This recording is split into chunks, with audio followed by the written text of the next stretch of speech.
Jade Cargill has emerged as one of the most physically impressive and widely discussed stars in WWE today. Her arrival in the company has been nothing short of a storm, with her commanding presence, striking appearance, and undeniable athleticism making her a focal point of attention. WWE has positioned her as a major player, signaling their high expectations for her future. However, despite her meteoric rise and clear potential, a segment of the WWE fanbase has expressed strong criticism, and in some cases, outright disdain. This video aims to explore the reasons behind this backlash. Is it her presentation, her past in All Elite Wrestling, AEW, or something deeper driving this sentiment? Let's dive into the core issues fueling the criticism and examine why Jade Cargill has become a polarizing figure in WWE. One of the primary reasons some fans criticize Jade Cargill is the perception of nepotism or unearned opportunities. Many view her success as tied to her extraordinary physique and marketable appearance rather than purely her wrestling ability. Cargill's chiseled frame and larger-than-life presence make her stand out, but for some, this creates skepticism about whether she's earned her spot in the same way as other WWE stars. Hardcore wrestling fans, who often value grit, technical prowess, and years of dedication, may feel that Cargill's rapid ascent in WWE, despite her relatively short time in the industry, bypasses the traditional path of paying dues. This sentiment is amplified by her transition from AEW, where she was a dominant force, to WWE, where she was immediately placed in high-profile roles. For some, this suggests favoritism or a corporate push rather than a merit-based rise, leading to resentment among those who champion wrestlers with longer tenures or more traditional journeys. Another factor contributing to the criticism is the perception that WWE is overpushing Cargill's character. WWE has a history of fast-tracking certain talents to the top, often at the expense of more established stars. Cargill's dominant, physically imposing persona aligns with this approach, but it has rubbed some fans the wrong way. They argue that her push feels forced, as if WWE is prioritizing her over veterans who have spent years grinding for similar opportunities. Wrestlers like Natalya, who has been with WWE for nearly 2 decades, or Naomi, who has a storied history but hasn't always received the spotlight, are often cited as examples of talent overlooked in favor of newer faces like Cargill. This dynamic creates a sense of frustration among fans who feel that Cargill's rapid rise overshadows others who have earned their moment through longevity and consistency. Naomi's recent feud with Cargill, for instance, resonated with audiences because it tapped into this real-world resentment, with Naomi representing the underappreciated veteran against Cargill's fast-track newcomer.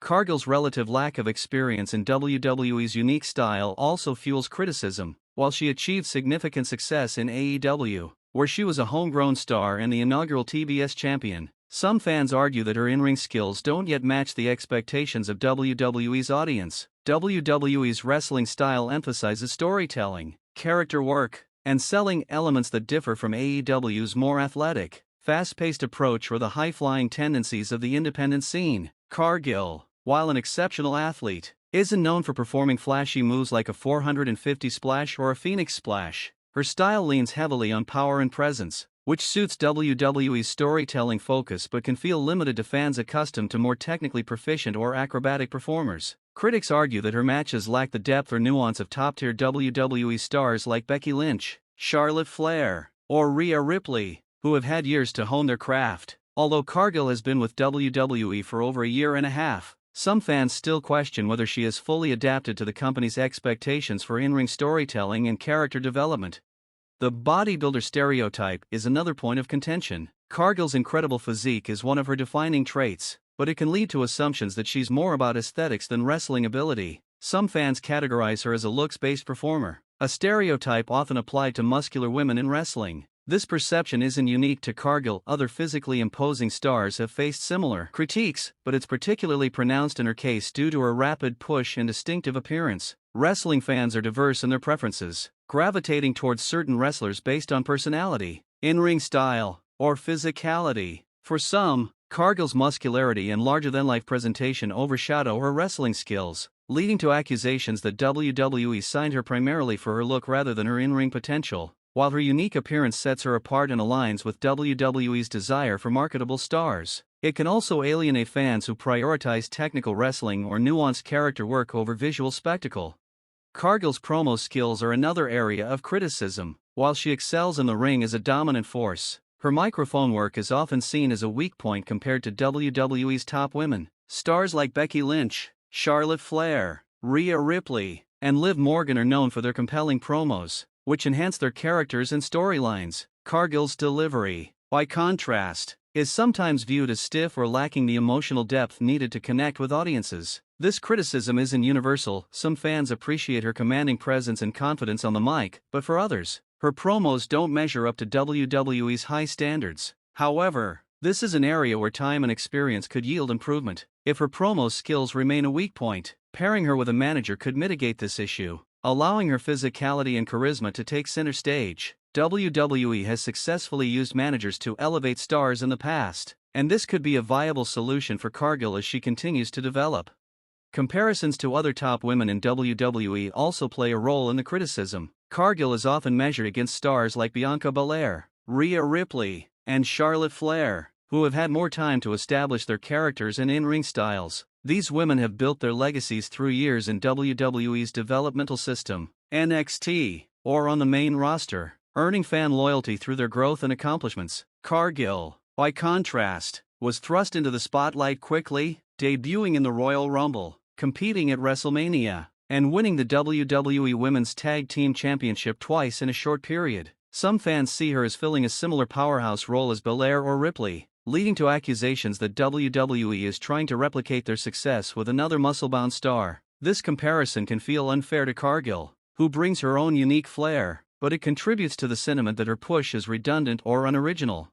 The divide between AEW and WWE fanbases adds another layer to the criticism. Cargill was a cornerstone of AEW's women's division, and her transition to WWE brought a subset of passionate AEW fans with her. These fans, fiercely loyal to their promotion, sometimes clash with WWE's audience, creating a tribalistic divide. Some WWE fans resent Cargill's AEW background, viewing her as an outsider who hasn't paid her dues in WWE's system. Conversely, AEW fans who followed her to WWE may defend her vehemently, leading to heated online debates. This tribalism, where fans feel the need to pledge allegiance to one promotion over the other, fuels negativity toward Cargill, as her success becomes a proxy for broader tensions between the two fan bases. The idea that fans must choose between AEW and WWE is an unfortunate byproduct of wrestling's competitive landscape, but it undeniably shapes perceptions of Cargill's WWE run.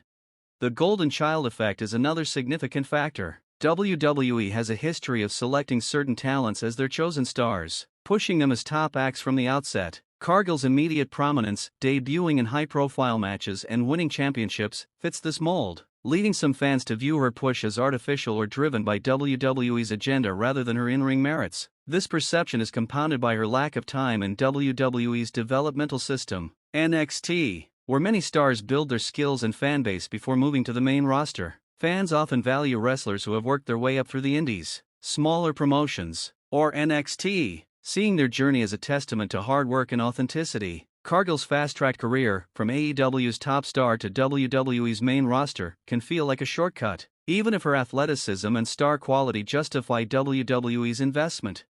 Finally, some fans find Cargill's persona one-dimensional. Her character, built around dominance and physicality, has been effective in both AEW and WWE, but critics argue it lacks the complexity of other WWE stars. Wrestlers like Bayley, Sasha Banks, or Becky Lynch have developed multifaceted characters that evolve over time, blending vulnerability, humor, and intensity. Cargill's Storm persona, while powerful, can feel repetitive to those who prefer layered storytelling. This criticism may lessen as she gains more experience and WWE fleshes out her character, but for now, it contributes to the perception that she's a one-note act.